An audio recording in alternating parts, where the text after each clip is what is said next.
আজ স্বাধীনতার ৭৬ বছর পর আমরা কি মনে রেখেছি সেই সব বিপ্লবীদের যারা দেশের জন্য প্রাণ দিয়েছিলেন? সেই প্রশ্নের উত্তর খুঁজতেই চলুন ঘুরে আসি আলিপুর জেল মিউজিয়াম আজকের এই ইন্ডিপেন্ডেন্স ডে স্পেশাল ভিডিওতে। নমস্কার, আমি মনোজিৎ আর আপনারা দেখছেন বেঙ্গল ডায়েরিজ উইথ মনোজিৎ।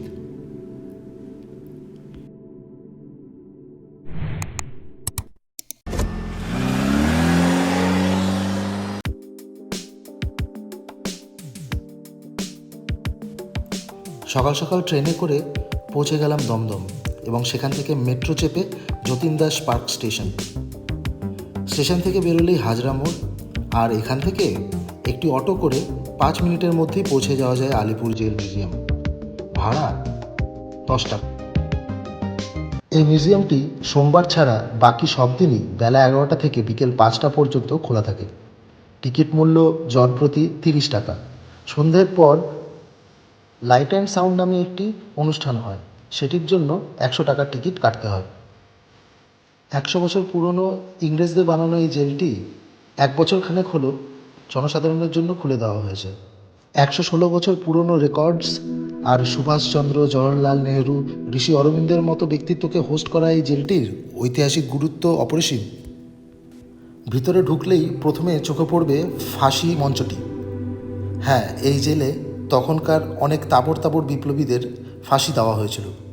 তাদের স্মৃতির উদ্দেশ্যেই জায়গাটিকে সংরক্ষিত করে রাখা হয়েছে।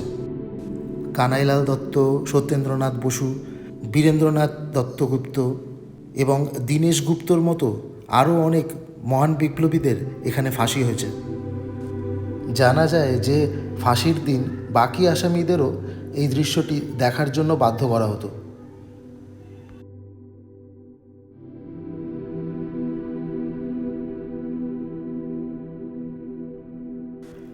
ফাঁসি মঞ্চের কাছেই রয়েছে সেসব শহীদদের নাম যারা এই ফাঁসি মঞ্চে মৃত্যুবরণ করেছিলেন।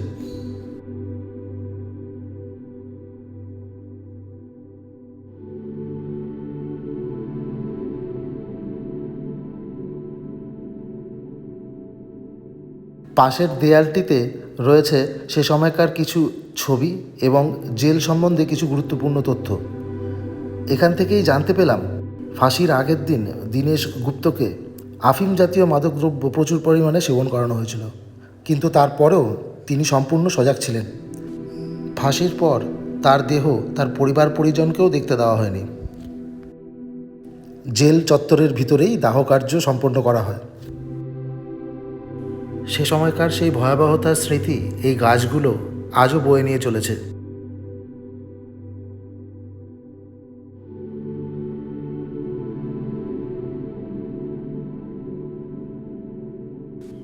পায়ে পায়ে এগিয়ে চললাম ফাঁসি মঞ্চের ঠিক পাশেই অবস্থিত অটোপসি রুমটিতে। ফাঁসি মঞ্চ থেকে নামিয়ে দেহগুলিকে প্রথমে এই কক্ষে নিয়ে আসা হতো। চলতো ডাক্তারি পরীক্ষা নিরীক্ষা।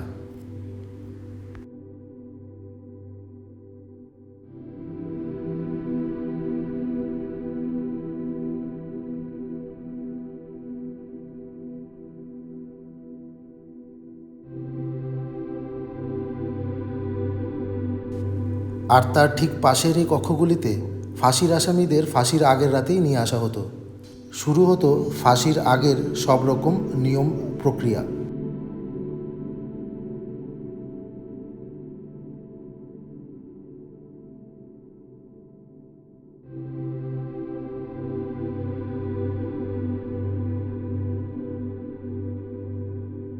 ফাঁসি মঞ্চ থেকে বেরোলেই যে বিভাগটি চোখে পড়বে, একসময় সেখানে বন্দী ছিলেন নেতাজি সুভাষ থেকে শুরু করে বিধানচন্দ্র রায়ের মতন ব্যক্তিত্বরা। আরও ছিলেন চিত্তরঞ্জন দাস এবং যতীন্দ্রমোহন সেনগুপ্তের মতন লোকেরাও। এই কক্ষটি যতীন্দ্রমোহন সেনগুপ্তের। এখানে রয়েছে কিছু দুর্মূল্য ছবি।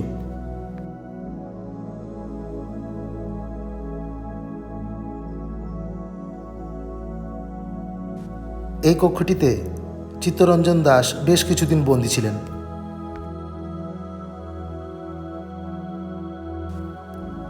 পশ্চিমবঙ্গের দ্বিতীয় মুখ্যমন্ত্রী ডক্টর বিধানচন্দ্র রায়ের কক্ষ এটি। মহাত্মা গান্ধীর সাথে ডান্ডি মার্চ এবং সত্যাগ্রহ আন্দোলনে অংশগ্রহণ করায় তাকে এখানে বন্দি রাখা হয়। আর এই কক্ষটি আমাদের সবার প্রিয় নেতাজি সুভাষচন্দ্রের। তিনি এখানে 3 মাস কাটিয়েছিলেন। আর মুক্তি পাবার পর এখানে দাঁড়িয়েই আকাশের দিকে তাকিয়ে হয়তো দিনের আলো অনুভব করেছিলেন। আর তারপরেই রয়েছে নেহেরু সেল। এখানে আসলেই এটুকু বোঝা যায় যে বাকি আসামিদের তুলনায় জওহরলাল নেহরুর হাজতবাস ছিল কিছুটা হলেও স্বস্তিকর। এখানে অবস্থিত 4টে সেলই তিনি ব্যবহার করতে পারতেন এবং ছিল এই উঠোনে চড়ে বেড়াবার অনুমতি। যুবতী ইন্দিরা গান্ধী তার বাবার সাথে সপ্তাহে একবার দেখা করতে আসতেন এখানে। বাইরে ওই গাছতলায় বসে তারা গল্প করতেন।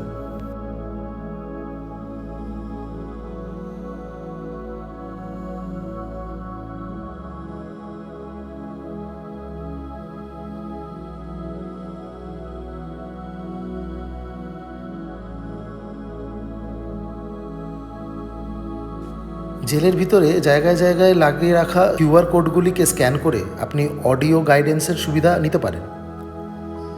পুরনো গুদাম ঘরটিকে লাইব্রেরি ও সেমিনার হলে পরিণত করে দেওয়া হয়েছে। আমরা এখন জেলের একদম মধ্যিখানে, আর এখান থেকেই আমরা যাব স্ট্রিট নাম্বার 1, যেখানে সাধারণ কয়েদিদের রাখা হতো।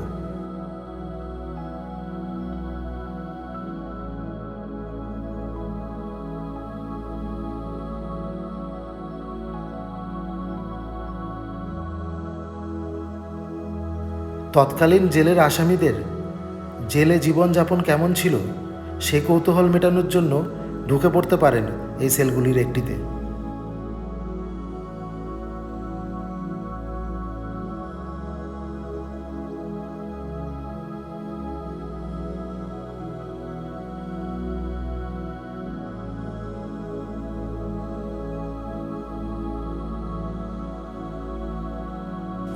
এখানে কিছুক্ষণ সময় কাটিয়ে এগিয়ে চললাম পরের বিভাগটির দিকে।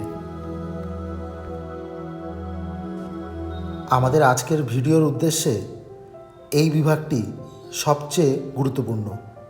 এখানে রয়েছে তৎকালীন ইংরেজ সরকারের পুলিশের নানান কেস স্টাডিজ এবং ধৃতদের কাছ থেকে বরামদ করা অস্ত্রশস্ত্র।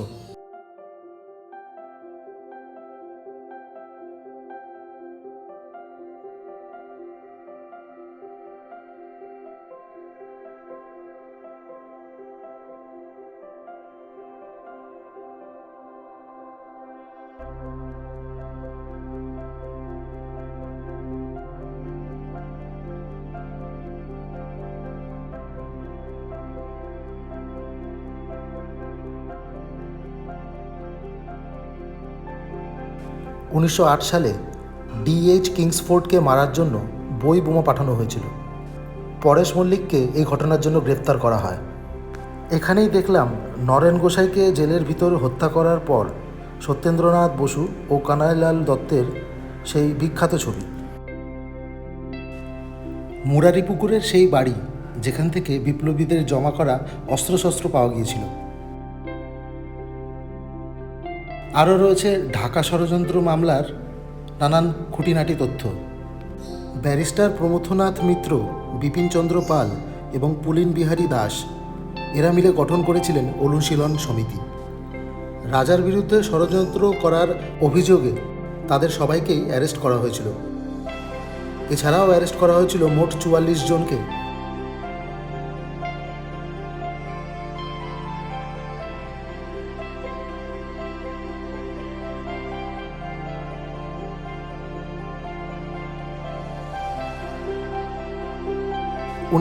সালের 24শে সেপ্টেম্বর হেড কনস্টেবল রতিলাল রয় বিপ্লবীদের হাতে খুন হন। বিপ্লবীদের বিরুদ্ধে সাক্ষ্যদানের জন্যই এই ফল হয়েছিল। কেউ ধরা না পড়লেও এক বিপ্লবী তার আত্মজীবনীতে ত্রিলোকনাথ চক্রবর্তী, বীরেন্দ্র চ্যাটার্জি এবং প্রতুল গাঙ্গুলিকে এই ঘটনার শ্রেয় দান করেছেন। 1912 সালে রাসবিহারী বসুর নেতৃত্বে বসন্ত বিশ্বাসকে ভাইসরয় লর্ড হার্ডিঞ্জকে মারার জন্য পাঠান।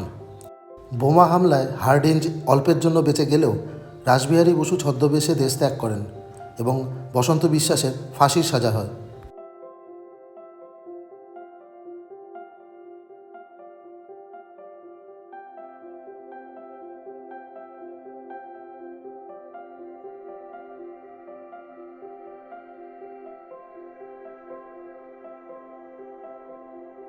1915 সালে মাখন ঘোষ, বিপিন বিহারী গাঙ্গুলি, বিমান ঘোষের মতো আরও কয়েকজন ক্ষেত্রমোহন পালের উপর হামলা চালান। বিপিন বিহারী গাঙ্গুলি অস্ত্র সমেত ধরা পড়েন।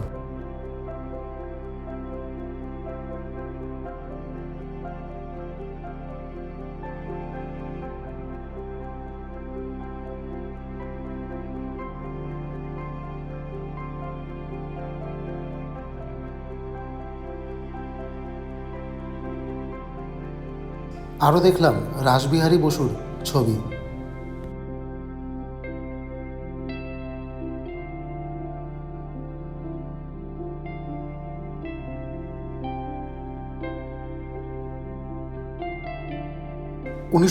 সালের 21শে অক্টোবর মনোরঞ্জন গুপ্ত 99 মসজিদ বাড়ি স্ট্রিটে হামলা চালান এবং পুলিশের উপর গুলি চালিয়েছিলেন।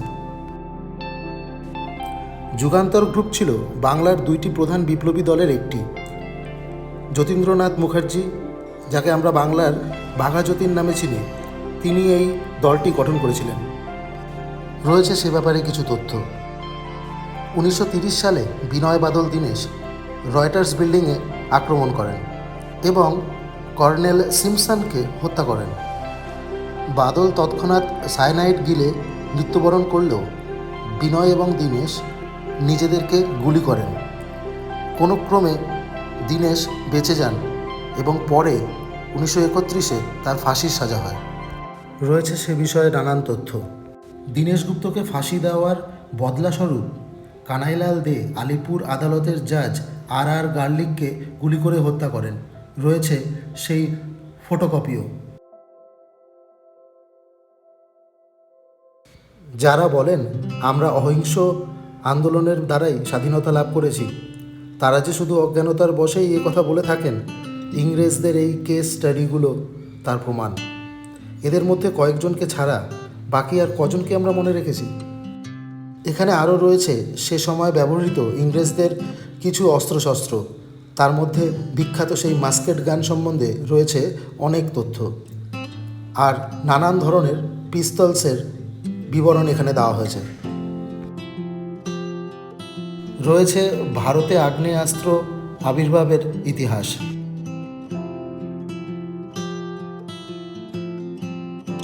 চীনের প্রাচীন শিল্পকলায় আগ্নেয়াস্ত্রর প্রমাণ এখানে এই ছবিটির মাধ্যমে বোঝানো হয়েছে।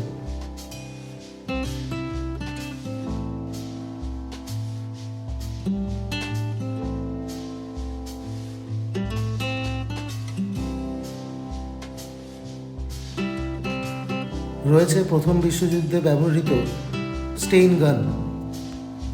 1947 সালে স্বাধীনতার সময় মহাত্মা গান্ধীর কলকাতায় থাকার কিছু দুর্লভ মুহূর্তের ছবি। রয়েছে নেতাজি অন্তর্ধান সম্বন্ধে অনেক তথ্য। অনুশীলন সমিতির সব নেতাদের গ্রুপ ফটো। আর রয়েছে বিপিন চন্দ্র পাল, পুলিন বিহারী দাস ও প্রমথনাথ মিত্রের ছবি।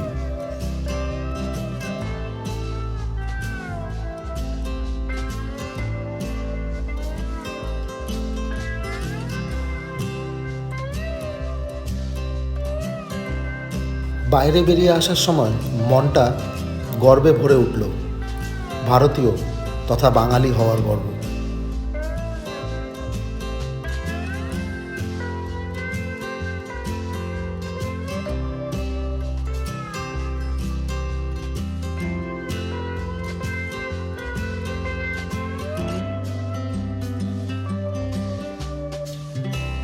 এই বিভাগটি ইচ্ছে করেই সংস্কার করা হয়নি।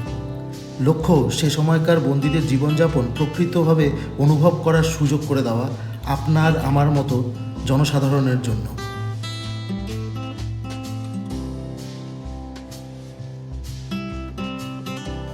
ভিতরে ডামির সাহায্যে ফুটিয়ে তোলা হয়েছে তখনকার বন্দি দশা ও বন্দীদের রোজ নামচার কিছু মুহূর্ত।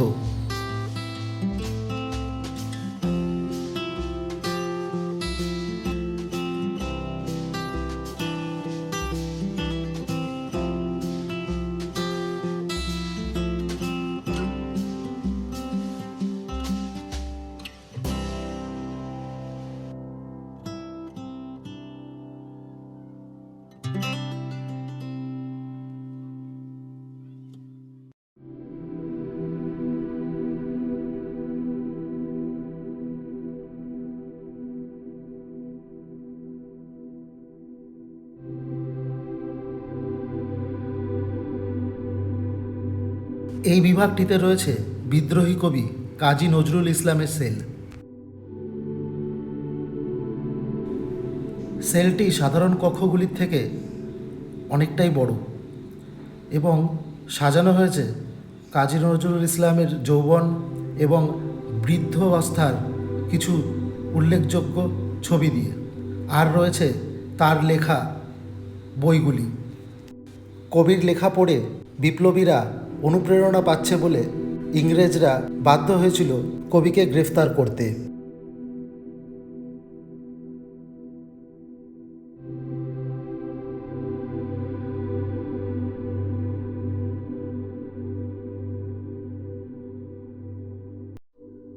এরপর পায়ে পায়ে এগিয়ে চললাম কক্ষ নম্বর 4-এর দিকে।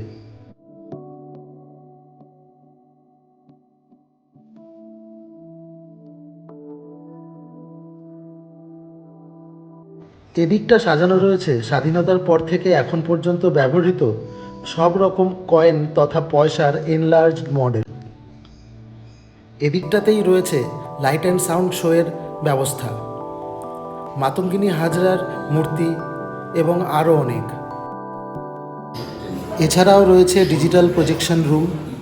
ছোট্ট একটি তথ্যচিত্রের মাধ্যমে বোঝানো হয় জেলটির ইতিহাস। এখানে আসলে এই জায়গাটি একদম মিস করবেন না।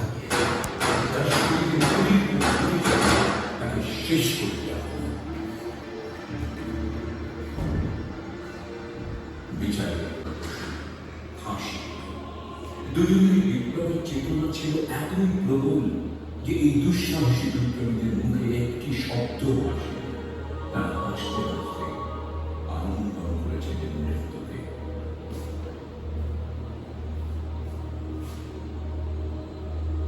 মানবতা বোমা ষড়যন্ত্র মামলায় অনেক বন্দীকে কারা বানাতে পাঠানো হয়েছে।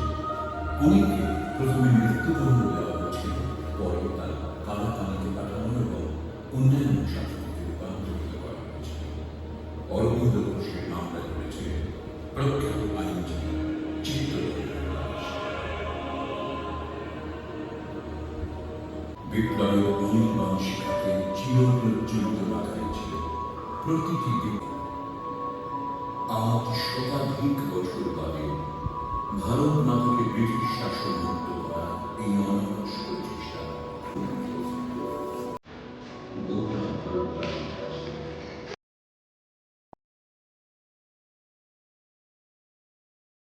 তথ্যচিত্রটি দেখে এগিয়ে চললাম ফুড জোনের দিকে। হালকা চা জল খাবারের জন্য এখানে অনেকগুলি স্টল রয়েছে।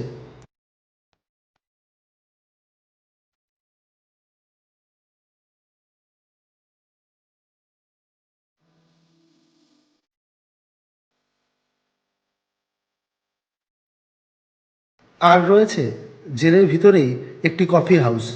আমরা কফি হাউসটির দিকেই এগিয়ে চললাম।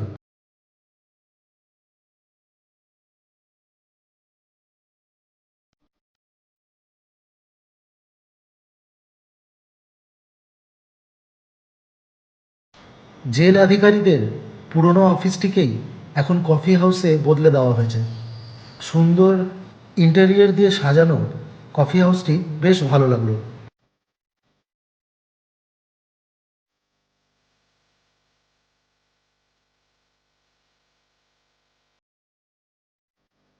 অর্ডার করেছিলাম মিক্সড চাউমিন আর চিলি চিকেন।